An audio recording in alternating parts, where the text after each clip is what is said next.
Hey gorgeous, this is episode number 210 with the amazing breakthrough expert Dan Kuschell. Hi, this is Dan Kuschell and you're listening to Heart Sells podcast with Christine Schlonsky. Enjoy. Well, I'm so looking forward to this conversation with Dan. For those of you who don't know, Dan has been on the Heart-Centered Lead Generation Summit, and he had an amazing presentation there, provided tons and tons of value. And today I have him back on Heart Sells podcast as a podcast guest because I was so impressed with all of his work. We will be talking about what selling really is today. And Dan knows what he's talking about because he ended up building 11 plus companies to the multiple 7 and 8 figures. He has bought and sold multiple companies. He has helped over 200,000 clients, coached over 5,000 business owners to connect the dots, see the blind spots, and to get unstuck. And he helped those people to implement unique sales and marketing systems so they could get more clients, they could grow, they could have better profits, have a bigger impact, reach, and contribution. Some of the top experts like Joe Polish, Dan Graziosi, Janet Attwood, Daniel Marcus, and many more come to Dan for his advice and ask him for help. So it's a pleasure to have him here at Heart Sells Podcast. Let's dive in of what Dan thinks selling is, what he has learned on the way, so that you can learn from him and be supported with your business. Well, I'm so super excited to have you on the show today, Dan. Welcome. It's a pleasure to be with you, Christine. Thank you. Yeah, and you have had so many business successes and also some failures, but you built over 11 plus companies, and it's just so fascinating. And I was wondering, do you think it is important for an entrepreneur to actually know how to sell? Or is this something somebody should be able to outsource right away when they start? Well, I think that a good framework for every business owner is to think of one day that they look to sell it. Not that they have to sell it, but if they come from the mindset that I plan to sell, then what ends up happening is you operate a little bit differently. And, I think you set up better systems. I think you set up better processes. You set up the ability to free yourself from the business, because like one of my mistakes, and I see this today with a lot of founders, CEOs, entrepreneurs, is we get stuck. I've gotten stuck in the business. I've gotten stuck wearing the hat of my own expertise and then wearing 9 hats of the other things that need to happen in the business to make it successful. And it's a success trap. Like there's huge success traps for most founders, CEOs, and entrepreneurs because we learn skill sets to adapt, to cope, to get things done. And that has a tendency to keep us trapped. And so when we start with the idea, the old Stephen Covey quote, which is begin with the end in mind, right? If you begin with the end of the idea, okay, one day I'm going to sell, or take a notch down, I'm going to free myself from the business so that I can just stay in my sweet spot and in my genius zone. It helps set the stage to have a business that runs without you, have a business that is really an asset and doesn't feel like a liability. I mean, you know this, Christine, as well, right? We meet a lot of friends, colleagues, peers that on one side, their business is solid, it's profitable, it produces a great lifestyle. And in some ways they despise it because they're in the success trap that we're talking about right now. So I think it's one of the most critical things that someone can do starting out, whether they're like I had gone through multiple businesses, some failures, as you mentioned, some successes, but any business we start, tuning in with the idea, begin with that end in mind, begin with the idea that one day I'm going to sell it or at least get free of it, is such a gift and a blessing when you do. Yeah, I love the idea that starting with the end in mind, because then you build around your idea, around your vision, and you don't create a job for yourself. That's right. Yeah. And as an entrepreneur, because so many people that are tuning in, they have challenges when it comes to actually selling their products, their services.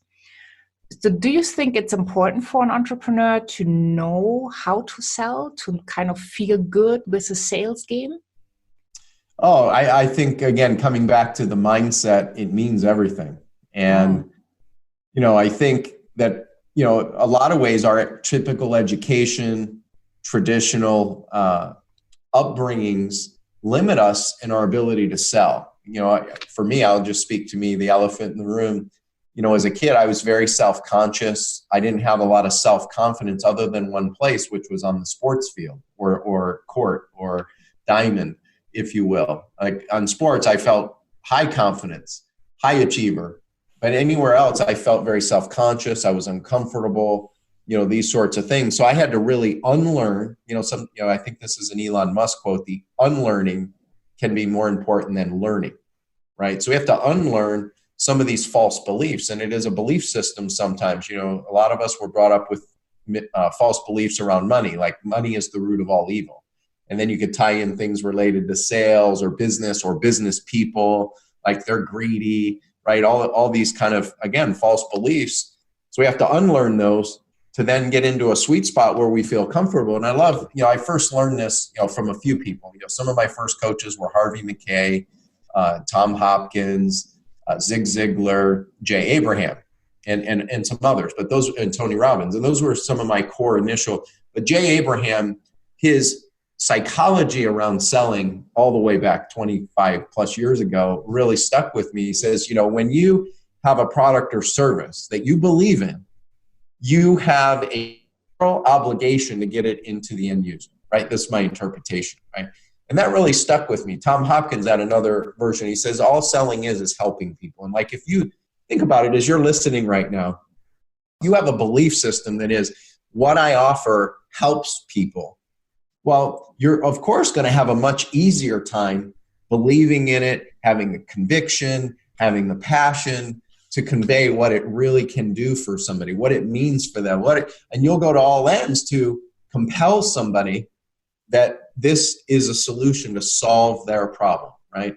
And that is so critical. Another definition now, fast forward, almost 30 some years, Dan Sullivan of Strategic Coach, he has a really probably, I feel today, probably the best definition outside of all selling is helping people, which I feel is really simple and really clean and really healthy, right? Dan Sullivan has an amazing definition that I think a lot of people could benefit from learning, which is selling is getting someone intellectually engaged in a future result that is good for them so they can emotionally commit to take action to achieve that result. And, Wow. Think about breaking that down, right? Getting intellectually, first, you got to get yourself intellectually engaged in a future result, right? In other words, it's solving a problem that is good for them, right? That's a real key piece to this, that is good for them. So you can emotionally take action to achieve that result. And, so anyway, I think that when the mindset is right, especially around the belief system, when you have the belief system and the mindset matching in alignment, Christine, and you see this because it's what you do so well, and the tribe that you've built, the people you serve, right? It's all about being able to help somebody get a result that's good for them. Yep. Yeah, I love that definition. And that's where I also want to get people to, like, helping, supporting others is a good thing. And asking for money is also a good thing, because with that money, you can build your business and you don't have a hobby. Because at the end of the day, if you don't make money, you don't have a business. Yeah, and I'll speak, again, to the elephant in the room. My early years, I was very, I was self-conscious. I was uncomfortable around asking for money. And so I would kind of dance around. And when people feel the uncertainty, there's a great, one of the greatest copywriters in the world today, his name's Craig Clemens. And he says that the number one reason people buy and or the number one reason people don't buy. In fact, as you're listening, would you like to know the number one reason people will buy from you or not buy from you? How valuable would that be? I mean, this simple, what I'm going to give you, and I didn't invent it. Craig shared it at an event I was at not too long ago. And he says the number one reason people buy from you is when they have certainty in what you do. Certainty. Yeah. So if you're coming from a place like I did years ago, I was uncomfortable, I was like squeamish, I was like almost shy or embarrassed, right? But I would offer it. There's a lot of uncertainty there. And if someone feels uncertainty, lack of confidence, lack of strength or power there behind it, they're going to be like, oh, something's off here. On the other hand, what if you could deliver with certainty that you can solve a problem, right? And if you can solve a problem, then you can go to all ends to share with a value, what it means. And another version I've heard from I forget who I can give this credit to. I like to give credit where credit is due, and I forget who this comes from. But all selling is, or making money is it's a byproduct of value creation, right?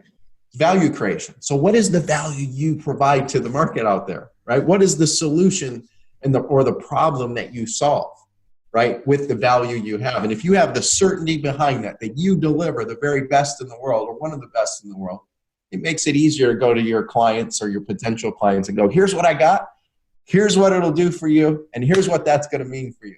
Let's go, right? And anyway, I could spend more time on that, but that's a simple way to. Oh, let me share also, I don't want to leave an open loop. What's the number one reason people don't buy from you, right? So we got the number one reason they buy, but what's the number one reason they don't buy?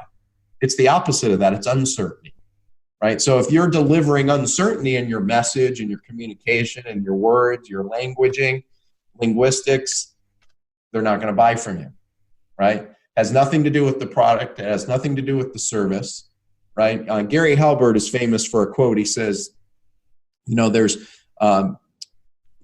no correlation between being good and getting paid.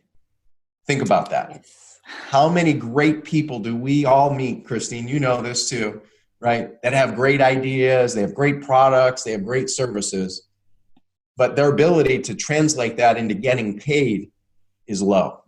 Well, one of the simple ways is to understand the value you provide with certainty and then deliver a message in alignment with your beliefs, with your message, in alignment with certainty, and you can increase your sales, increase your growth, increase your profits, and a whole lot. And most importantly, increase your impact. Naveen Jain, who I've gotten a chance to meet through some different communities and platforms, he's one of the top experts in the world today in technology and a few other areas. He's playing in the space game and hangs out with people like Elon Musk and all these crazy tech entrepreneurs. And somebody asked him a question that I found was so fascinating, Christine. And they said, Naveen, how do you build a $1 billion company? And he said it as matter of fact as I'm going to say it. He says, simple, just help 10 billion people.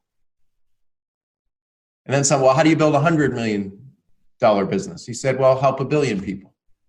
How do you build a $10 million? He said, help 100 million people. How do you build $1 million business? Help 10 million people. In other words, if you want to build X, whatever X is for you as you're listening right now, simply look at how do you help 10 times that amount of people get an impact from it. So if you want to grow your impact, right, you've got to just get the beliefs in alignment with your messaging, with your impact. Yeah, I love it. And conviction sells. Yes. And when you do shy away from your offer and it's not in alignment, people will, they smell it. Even though you hope that nobody notices it, they will notice it. And they will then kind of think that something is wrong with your offer. That's right. So especially when you start out, and you might not really be that self-assured that your product is the best on the market or that whatever you deliver is awesome because you haven't not yet served so many people. Often people feel like they are an imposter. They just pretend and, put something out there that's not really that great, or they are afraid that they can't deliver. Do you have any advice of how to deal with this challenge? Well, there's a few things.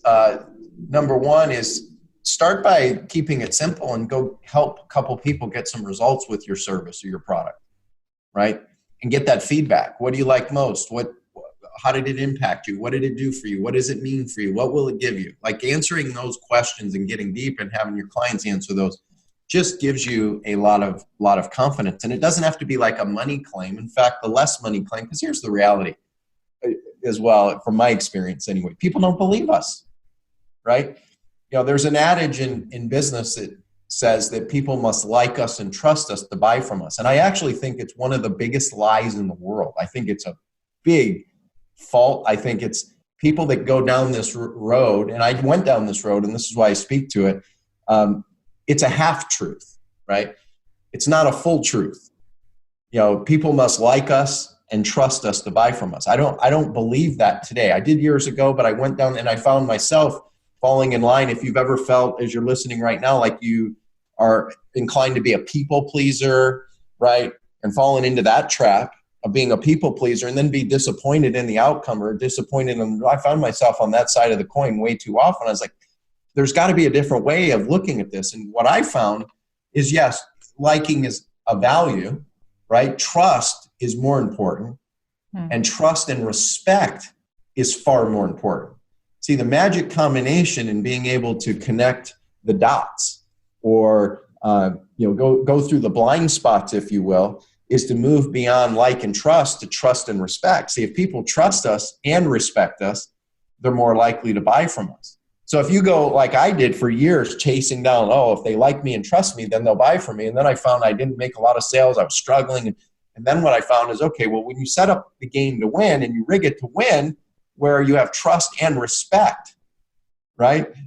That's when you really create, a certain sense of magic. But again, that also comes back to a belief system, right? The other thing, how do you build up that belief system? Well, just go help a few people. Come from contribution, add value in advance, get that feedback. Hey, I've got a program that I'm going to, develop and create, and it's going to be X dollars.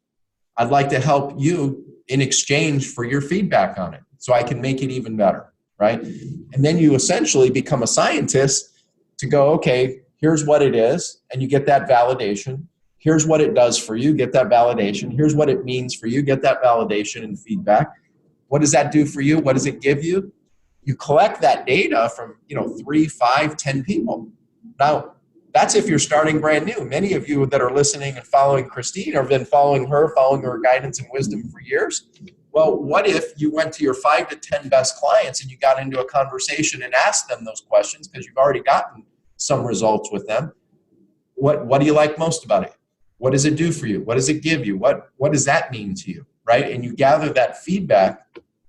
Now you can gather that information that is more coming from the heart impact than having to, make a false money claim, because most people just don't believe us anyway. But they will believe when it has the emotion behind it, when it has the meaning. People buy emotionally, not logically. Yet so many people try to sell, they increase their income by 5 times, 10 times, 20 times, whatever the case might be. People don't believe it most of the time. Yeah. Especially if it doesn't have any of the emotional impact from it. Like, one of the greatest gifts, like what one of the clients we're working with and had worked with recently, this is someone who's an incredible influencer in the marketplace, a results leader, doing amazing things. And he was, for all practical purposes, had a successful business already to a degree. His profits were solid, his revenue was solid, but something was still missing, right? And to be able to give him a gift of creating a steady flow of clients coming in every single day, right? And that translating into revenue and that translating into profits now allows him to go focus on one of his bigger missions in the world, which is to eliminate or solve the problem around the miseducation, around the conversation around addiction, for example. That's one client. The freedom that people get by having control and having a system in place or a process in place to create revenue, sales, profits, right? Not relying on them, not relying on just referrals, not relying on one-to-one, but one-to-many methods. It's such a gift and a powerful tool. So, just think, what if you had the ability, as you're listening right now, to connect the dots, right? Understand the value of what you offer, gather the data from people, right? And get real data, ideally emotionally, right? Support it. What does it do? What does it give you? What will it mean for you? And then be able to offer that up in the marketplace. And now you become more like a magnet, attracting versus having to go sell people. There's a huge difference between convincing and compelling people, right? And I think if you take a 360 view of like this conversation, that ideally this will give you some of the tips and strategies to be able to connect those dots to make that happen. Yeah, totally. You served over 5,000 business owners from all around the world, from all different kinds of industries. What does it mean for you to hard sell, to sell from your heart? Heart selling, I think, is everything we've been talking about. Christine, it's knowing that you're making an impact, right? That what you do matters. It's making a bigger contribution. It's the indirect impact, as well. It's knowing that, if we, like for our products and services, when we go out and we can help a founder or we can help a CEO solve a problem of, if they're struggling or they've hit a plateau or they've kind of flatlined, and or they're suffering from overwhelm or burnout or stress, which is very common, especially for the high achiever founders and CEOs we've worked with. And we can help relieve that, right? Even if they stay the same in revenue and profits, but we can relieve a lot of the stress on them or take it off the weight of that off the shoulder so they can spend more time with their family. It's such an incredible gift, but that's getting clarity around like knowing deeply what it means, right? What it does, what it will do for somebody. And so for me, hard selling is truly being connected in alignment with what does this really do? What does it mean? What does it give the end user this, with our service or clients? Yeah. I know that for you, self-care is very important. Oh, yeah. And you learned that not the easy way. That's right. So if somebody is really working hard to make it work right now, why should they take some time for self-care instead of hustling and making it work so then they can finally have the freedom? Yeah, I would have loved to have said, Christine, that I figured this out ahead of time, but it took, I think God tests us. He taps us on the shoulder, says, are you paying attention? And if you're not, like my DNA is one, I'm a hard charging type A personality. It's easy for me to work 100 hours a week and just burn both candles to the end. And most of the time, my vacations back years ago would be me getting sick because I would just kind of break down after just working myself. For me, I went this path for 10 plus years. I averaged 2+ hours. I bought the idea, you can sleep when you're dead, and almost literally did that because I ended up in a hospital for 4 days where I had a surgery on my heart. And I had to sign a disclaimer. It said I had a 1 in X chance of dying on the table. And for me, that was a wake-up call. And, it's very common that I meet founders and CEOs who build a business out of passion and joy. And it's less about money than it is about like conquering the world, so to speak, to a degree, like conquering a niche or conquering an industry or just wanting to be the best in that industry. And then they build a business that in some cases they just built not knowing why they built it or what they wanted to build. And so for me, coming out of that experience, if I were to give a gift to somebody that, a coach gave me, one of my coaches, her name's Christy Lopez, and, she got me to really get clarity on 3 key questions, and it's changed the game. It's changed the game in, my personal life, the self-care you talk about, and a whole lot more decisions of what I say no to, what I say yes to. I've now discovered that although a type A, DNA-driven, high-achieving personality type or entrepreneur, founder, CEO, right? Our gift, it can be our curse.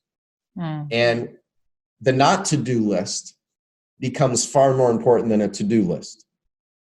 But then as a creative, visionary kind of person, probably if you're listening, you might be, well, how do I decide what do I say yes to and what do I say no to? Because I can you probably have the gift, Christine, a lot of your following probably has a gift where you can take most things and make them better. That's entrepreneurship at its core, right? Taking something from one level to a higher level.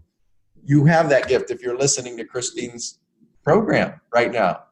It's probably part of your DNA. It's part of your genius. It's part of who you are. So for me, I went through this process and the 3 questions. Number 1, what do I want? Without attachment, without thinking like, what does my kids want? What do my family want? What does my spouse want? What do my team want? At the time, I had 200 employees. It's a lot of responsibility, a lot of weight, right?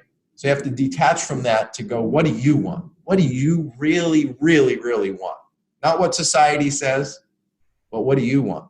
And get that ultimate clarity. Number two is, who are you at the core? Not labels and titles and human doing things and all the, cool things that when people look at it, or the Facebook posts that people post out there about how amazing their life is every day, right?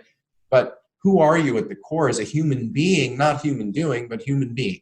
Like, who are you, right? And then number three is, what do you stand for? Right? At the end of the day, we've all heard, great companies have great core values. Well, do you personally have your core values set up? Right? Not aspirational values, but like what do you really stand for? What are the 3 to 5 most important values that you live with every day that are non-negotiable, it's just you, it's your DNA? Have you gotten that clarity? And when you get that sense of clarity, then what happens is it becomes much easier. What do you say no to? What do you say yes to? Another version of this, Warren Buffett, I read his biography years ago, Christine, and he said, I've given myself, and I might have this off just a little bit, but I believe he says, I've given myself a punch card with 20 opportunities that I can say yes to. So if Warren Buffett, like one of the wealthiest people in the world, who's by all practical standards, like one of the most conservative people, he drives a used truck, he lives in a small home, in a local community, right? He's just a real human being, right? He doesn't go around flashing his money and private jets and all this nonsense that we all see out there on the marketplace, right? He's just a humble guy. He's clear on who he is, what he wants. He says, I've given myself 20 opportunities that I can say yes to, apparently. And if he says yes to something, it means he's going to have to say no to something else, right? So for you, as you're listening right now, what do you want? Who are you at the core? What do you stand for? Those are 3 criteria that are really important. There's some other criteria to think about. Like one of the big mistakes, Christine, I made in my early years of business was saying yes to most things related to the financial reward of it. I now look for other things, and I've come up with a criteria that it's beyond the financial opportunity, like being on this show. Like I look at it, and this is a filter I picked up from Dan Sullivan for some other piece of but it fits here really well. For what do you say yes to? What do you say no to? Does it enhance me? And will we enhance each other? That was an easy check mark I felt for us. Do we appreciate each other on 2 ways? One, will we go up in value together? And B, is there a sense of gratitude on both sides, of respect? That was a check mark, yes, right? Would we utilize each other, right? I could see us having the ability to have a conversation. If I ever have a business problem, you have a business problem, connecting to be able to help each other, refer each other. I've already referred people and promoted and sent some things to your platform. And I feel like you are doing the same, even having me as a guest on your show. And then there's likely to be some financial reward. But now today, instead of this being my only and first criteria of what I say yes or no to, it's now my 5th criteria, and the other 4 plus the 3 that I mentioned earlier, the 3 questions, give me a lot of clarity of what to do, what not to do. Yeah. Why do I have date nights scheduled with my wife? Why do I have the schedule for my son's football stuff that he does? Why do I have massages scheduled in? Because me knowing me, first of all, a personality, maybe you can relate if you're listening. If you're a high achieving type personality with a little crazy tied in, right? You go fast if that's your DNA. Like what I can say about me is I need boundaries to protect me from, me. And a lot of this clarity has helped not create a limitation, but created healthy boundaries. And I think that's what it's all about. And, it creates a lot of clarity, gives you a lot of certainty. It also gives you far more freedom, to be able to go out and do the things that matter too. Yeah, I love it. And what I also love that all your experiences go into your products, help all the entrepreneurs to scale better and to really be themselves and to be authentic and to create these amazing companies that if they wanted to, they can sell, but it's not a must. And you brought an amazing gift for us as well. So I want to send people to your page. It's activate.breakthrough3x.com. Let us know a little bit what's there when I go there. Well, as a business owner, we've found a few key categories, Christine, that, businesses, either thrive in or not, thriving in, right? And one area, of course, is marketing. Right? As you're listening right now, how would you rate your marketing on a 1 to 5 scale? 5 being best, 1 being lowest. Well, if you're looking for a playbook or a checklist of things you can be thinking about or doing, right, implementing with your marketing to take you to that next level, wherever you are in the scale to the next, well, that's one of the things we've got as a marketing checklist and playbook. Hiring. A lot of people struggle with the idea of hiring and what to do or how to do it. So we put together, I've actually interviewed over 20,000 people in my companies. I've had over 1,000 people work for me. And so I've learned from what not to do, mostly a lot of the mistakes, to come up with a simple checklist that we use in our company too. And we made it available publicly. So there's a hiring checklist, whether it's hiring a full-time person that would be on your team or whether it would be an outsourced person. Like, how do you set up a screening criteria to understand who would be a fit, who would not be a fit, and why? So there's a hiring checklist, the CEO's checklist. Why? Because as a CEO, truthfully, I look at myself, Christine, I'm more of a creative type and I like to build things and I'm a starter. I don't like to finish a lot. CEOs typically actually love to complete things and they're very process oriented and they're the types that implement a lot naturally. So I built this initially for me. I've been using it for a version of it for about 15 years. I've got it hanging up on my wall over here for myself, but it keeps us on track of what to do, what not to do, right? From the running of the business. How do you run a good business? And so this checklist is something that we put together. And then the last checklist and toolkit that we put together is related to productivity. And so when you go, we're going to give all of that to you for free, right? You just simply enter your name and email address. You'll pick the one that makes the most sense for you between the CEO's checklist, the marketing checklist. Oh, one other checklist, how to sell more by selling less, right? Which was kind of been a theme of this conversation. What we have found is the more you sell, the more you'll push people away. The more you interview somebody to identify if they're fit for what you have to offer, then you really connect the dots. And so we've got a 12-step formula. Literally, it's not only for us, but our clients been worth probably somewhere well in excess of $50 million and probably a whole lot more than that. These were scripts that our teams used. We took customer service people and turned them into high producers using this interview method. And so we're giving that checklist away as well. So when you go to activate.breakthrough3x.com, you can get all that for free. Just choose which one you want and enjoy it. Ideally, we'd love your feedback on it. What do you like most? What's the value? What does it mean for you? What is it giving you when you use it? Yep. Wow, I just love it. Thank you so much. That's an amazing, amazing gift. And also, obviously, on the show notes page, I will have all the links so people can connect with you. And I want to make sure that you connect with Dan because you can learn a ton. He might be your next mentor. You don't know. Definitely check him out. You coached so many people and you have such amazing success stories that I'm very grateful that we do have a second interview scheduled. Thank you so much for your time today and all the wisdom you shared. And there were so many golden nuggets. I took a bunch of notes and I hope people did as well. So thank you so much. And I'm really looking forward to the next episode. Thanks, Christine. What a powerful interview.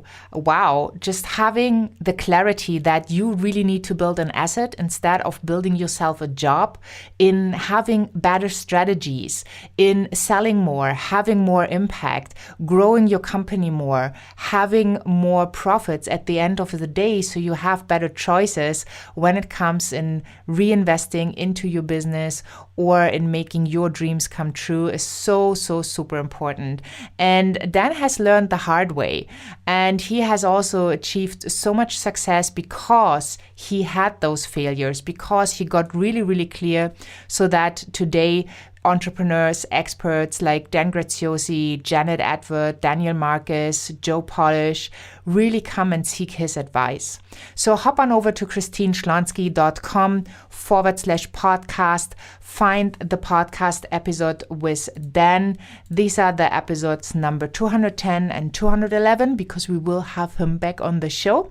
And all the links to Dan are right there. So it's just one click away to connect with him. Check out his wonderful podcast, Growth to Freedom Transformation. I will also link it there. And really important, his mini business growth toolkit is in the resource section where you get access to some of his strategies for free so that you have support right away and can get to know the wonderful work that Dan does in the world. Thank you so much for being here. Once you're over at christineschlonski.com/podcast. Also sign up for the empowerment notes if you're not already part of my tribe. I would love to give you empowerment right into your inbox, the updates of Hard Sales podcast, as well as amazing content that I usually do not share on social. You can get that right there. Thank you so much for being here. Have a wonderful day wherever you are in this beautiful world. And I'm saying bye for now.